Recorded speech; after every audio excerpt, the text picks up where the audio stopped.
हाँ जी बच्चों, कैसे हो सारे। हम लोग पढ़ रहे हैं पार्टनरशिप, और पार्टनरशिप के अंदर हमने सेकंड चैप्टर स्टार्ट कर दिया है, जिसके अंदर लास्ट वीडियो में हमने देखा था कि गेनिंग रेशो कैसे निकालते हैं और सेक्रीफाइस रेशो कैसे निकालते हैं। आज जो हम थोड़ी सी बात करेंगे वो गुडविल के ऊपर बात करेंगे कि गुडविल होती क्या है, किस तरीके से गुडविल की कैलकुलेशन करते हैं और क्या क्या मेथड होते हैं। तो उन्हीं चीजों के ऊपर ये सारा वीडियो आज होने वाला है। ठीक है, पहले तो आप ये समझ लो कि देखो गुडविल होती क्या है। सपोज करो कि आपको एक बिस्किट का पैकेट खरीदना है, तो आपके पास में दो चॉइस है, या तो आप खरीदो XYZ लिमिटेड कंपनी से, या फिर आप खरीदो पार्ले कंपनी से। ये कंपनी बिल्कुल न्यू है, कोई नहीं जानता, और आप इस पार्ले कंपनी को बहुत अच्छे से जानते हो। तो आपकी कोशिश क्या होगी कि आप इस पार्ले कंपनी से बिस्किट खरीदो, ना कि इस कंपनी से। तो over the period of time जब एक कंपनी अच्छी सर्विस देती है, ठीक है, अच्छा काम करती है, ईमानदारी से काम करती है, तो उसकी मार्केट में क्या डेवलप हो जाती है? गुडविल। अब आप ये देखो कि हम इसको प्रिफर ना करके इससे परचेज कर रहे हैं, तो भाई इसका प्रॉफिट भी ज्यादा होगा, है ना। कस्टमर इसके पास में ज्यादा आ रहे हैं। तो कहने का मतलब मेरा ये है कि जिस कंपनी की गुडविल ज्यादा होती है वो ज्यादा प्रॉफिट अर्न करती है। चलो सर, ये तो समझ में आ गया। अब जरा हमें ये बता दो कि जो गुडविल अगर ये होती है तो सर इसको कैलकुलेट कैसे करते हैं। सर कैलकुलेट कैसे करते हैं गुडविल को? देखो, कुछ मेथड होते हैं गुडविल कैलकुलेट करने के, बताओ। तो नंबर एक मेथड जो मेरा होता है वो होता है एवरेज प्रॉफिट मेथड। ठीक है। एक मेरा होता है सुपर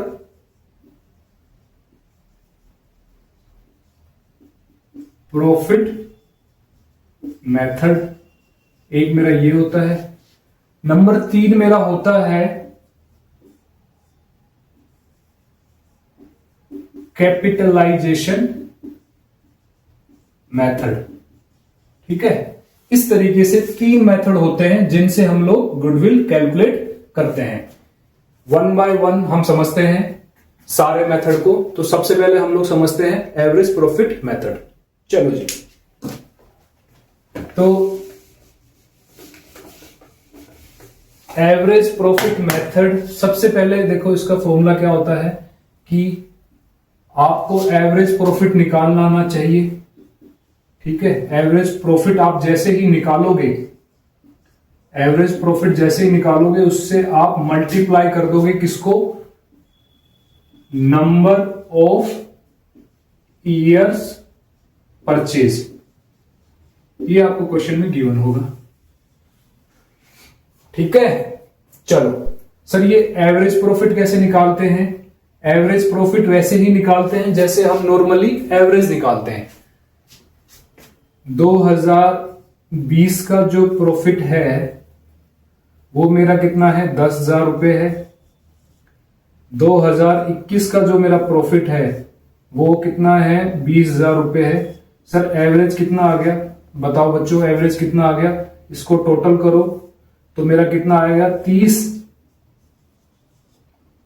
और इसको मैं अगर डिवाइड बाय 2 से कर दूंगा, ठीक है, क्योंकि नंबर 2 है, तो मैं अगर 30 को डिवाइड बाय 2 से करता हूं नंबर ऑफ ईयर, तो कितना आ जाएगा? 15,000 रुपए। ठीक है, इस तरीके से हम लोग क्या करते हैं। तो इस केस में हमारी गुडविल कितनी आ जाएगी? 15,000 multiply number of year purchase मान लेते हैं 2, तो मेरी गुडविल कितनी आ गई? 30,000। ठीक है सर, यहां तक तो समझ में आया। तो आगे आप ये देखो कि जब आप एवरेज प्रॉफिट निकालते हो, इसमें बस थोड़ा सा ध्यान रखना। एवरेज प्रॉफिट जब हम निकालते हैं तो इसके अंदर कुछ एडजस्टमेंट करने होते हैं, हमें कुछ एडजस्टमेंट करने होते हैं। सर क्या होते हैं वो एडजस्टमेंट?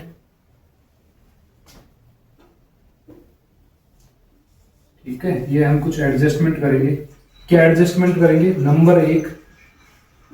नंबर एक एबनॉर्मल गेन। एबनॉर्मल गेन या फिर एबनॉर्मल प्रॉफिट, ऐसा प्रॉफिट जो बिजनेस से रिलेटेड तो है पर ऑपरेशन से रिलेटेड नहीं है ना, कि जो ऑपरेशन से रिलेटेड नहीं है, जैसे कि मेरा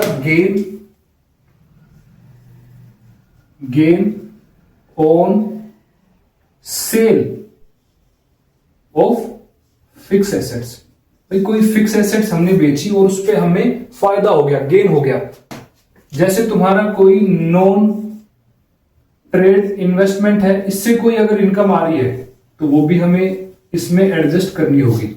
सर ये तो हम समझ गए कि एबनॉर्मल गेन होते कौन से हैं, पर इनको क्या करें, ऐड करेंगे या लेस करेंगे। देखो जब तुमने ऐसे अपना पीएनएल बनाया होगा तो तुमने एबनॉर्मल गेन को क्रेडिट साइड लिख दिया होगा, है ना। एबनॉर्मल गेन जैसे कि भाई gain on sale of fix assets, तो तुम्हारी इनकम बढ़ गई, है ना, बढ़ गई, तो तुम्हें उसे क्या करना होगा, इसको तुम क्या कर दोगे, माइनस। ठीक है सर, ये तो हम समझ गए। अब इसके जो अपोजिट होता है, इसके अपोजिट कौन सा होता है, एबनॉर्मल लॉस। ठीक है, जैसे कि यही हो जाएगा हमारा एक तो loss on sale of fix assets. कोई फिक्स एसेट्स तुमने बेच दी, उस पर तुम्हारा लॉस हो गया। और कौन सी हो सकती है, और तुम्हारा हो सकता है कि जैसे कोई तुम्हारा फायर जल गया, लॉस बाय फायर। और हो सकता है तुम्हारा एक्सीडेंट, एक्सीडेंट से अगर कोई तुम्हारी एसेट्स कम हो गई है, लॉस हो गया है। ठीक है, ये हो गया। अब कुछ ऐसे खर्चे होते हैं जो होने तो चाहिए थे पर हुए नहीं, है ना। तो सपोज करो कि रिकरिंग नेचर के कुछ एक्सपेंसेस होते हैं, रिकरिंग जो होने चाहिए थे, should be but not happened,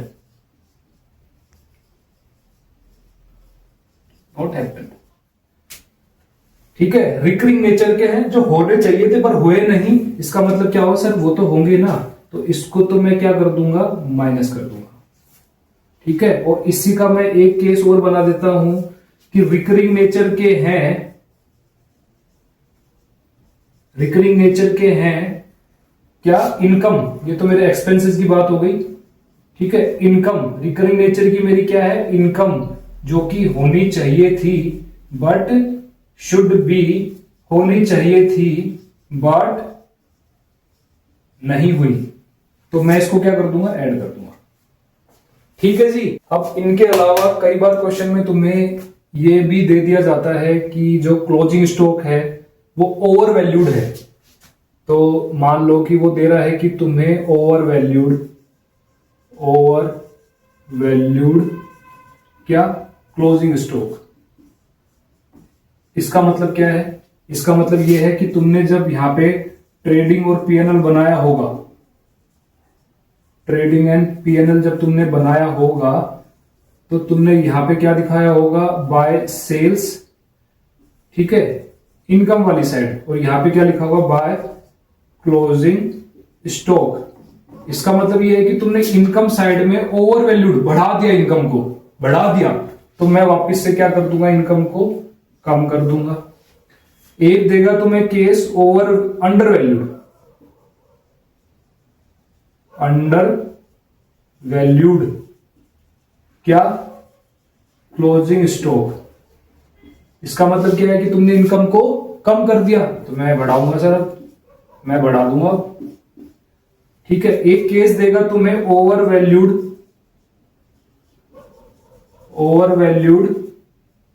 opening stock, over valued opening stock. इसका मतलब क्या है कि तुमने यहां पे ओपनिंग स्टॉक को बढ़ा दिया। ठीक है, था कुछ 100 का और तुमने दिखा दिया उसको 200 का, तो तुमने अपनी इनकम को एक्सपेंसेस ज्यादा दिखा के कम कर दिया, इनकम को वापस बढ़ा दो। सर मैं इसको ऐड कर दूंगा। ठीक है, और इसी तरीके से आएगा अंडर वैल्यूड।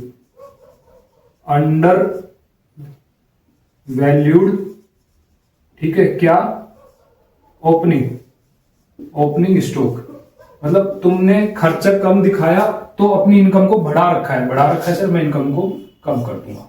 तो तुम्हें बोले कि 2022 का जो क्लोजिंग स्टॉक है वो क्या है, ओवर वैल्यूड है। इसका मतलब क्या है कि 2023 का ओपनिंग स्टॉक भी क्या है, ओवर वैल्यूड है, क्योंकि यही तो तुम्हारा जो क्लोजिंग स्टॉक है नेक्स्ट ईयर जाके ओपनिंग स्टॉक बनेगा। ठीक है, तो इन चीजों का ध्यान रखना। ये हम कुछ एडजस्टमेंट करते हैं। तो एक तो होता है हमारा एवरेज, एक होता है हमारा वेटेड एवरेज। तो देखो वेटेड एवरेज कैसे निकालते हैं, वेटेड एवरेज ये कैसे निकालते हैं कि सपोज करो कि 2021 का जो आपका प्रॉफिट है वो कितना है, 20,000 रुपए है, और 2022 का जो आपका प्रॉफिट है वो कितना है, 40,000 रुपए है। तो और क्वेश्चन में गिवन है इनका वेटेज, इसका 1 इसका 2। तो हम लोग पहले इसको क्या करते हैं, मल्टीप्लाई करते हैं। मल्टीप्लाई करने पे ये कितना आ गया, 20,000 20, ये मेरा कितना आ गया 80। अब मैं इनको टोटल करूंगा तो कितना आ गया 1 लाख, और इनको टोटल करूंगा 3। तो क्या हो जाएगा मेरा वेटेड एवरेज डिवाइड बाय 3, तो कितना हो गया मेरा आई थिंक 33। ठीक है, ये आ जाएगा, बाकी आप कर लेना। ठीक है, तो ये मेरा क्या आ गया, वेटेड एवरेज। और इसी वेटेड एवरेज को मैं किससे फिर मल्टीप्लाई कर दूंगा, नंबर ऑफ ईयर परचेज से। चलो जी, अब हम एक इलस्ट्रेशन कर लेते हैं जिससे आपको और अच्छे समझ में आ जाएगा। देखो बच्चों, ये आपका क्वेश्चन गिवन है जिसके अंदर आपको दिया हुआ है 2014, 15, 16, 17, 18। ठीक है, जो 14 का जो प्रॉफिट था वो मेरा कितना था, 4 लाख था, 5 लाख था, ये मेरा लॉस है 60,000 का। फिर मेरा 17 का जो प्रॉफिट है वो 1.5 लाख का है, और 18 का मेरा कितना है 250। अब देखो उस क्वेश्चन में दिया हुआ है कि 2016 में कोई हमारा स्टॉक था जो 3 लाख रुपए की वैल्यू रखता था। ठीक है, और जो कि जल गया, फायर से जल गया, और उसके जो क्लेम आया वो कितना आया है 70,000 रुपए। ठीक है, तो ये हमारा क्या हो गया, एबनॉर्मल लॉस। तो एबनॉर्मल लॉस को मैं क्या कर दूंगा, ऐड कर दूंगा, और ये मेरी क्या है, एबनॉर्मल इनकम है, इसको मैं वापस से माइनस कर दूंगा। तो मेरा एडजस्टमेंट के बाद कितना आ जाएगा 170। इसमें कोई एडजस्टमेंट है नहीं, 4 लाख में कोई एडजस्टमेंट है नहीं, 5 में कोई है नहीं। इसमें 2,50,000 में जो ये बोल रहा है कि टैक्स रिफंड आया है, मतलब ये नॉन रिकरिंग नेचर की इनकम है ना, ये नॉन रिकरिंग नेचर की इनकम है जिससे मेरी इनकम बढ़ रही है। अगर मेरे को किसी बिजनेस की एफिशिएंसी जज करनी है तो मैं इस पे थोड़ा जज करूंगा कि भाई टैक्स कितना रिफंड आता है ना, उसकी इनकम कितनी है कि उसका टैक्स कितना रिफंड आता है। मैं तो ये देखूंगा ना कि बिजनेस काम कैसा करता है, प्रॉफिट कैसा कमाता है, वो अपने ऑपरेशन से कैसा कमाता है। तो मैं इसको वापस से क्या कर दूंगा, माइनस कर दूंगा। एडजस्टमेंट करने के बाद में कितना आएगा 170 आएगा। जब मैं इन सबको टोटल करूंगा तो मेरा कितना आएगा 1390। अब मैं 1390 से मैं नंबर ऑफ ईयर को 5 को डिवाइड करता हूं तो मेरा कितना आएगा 278।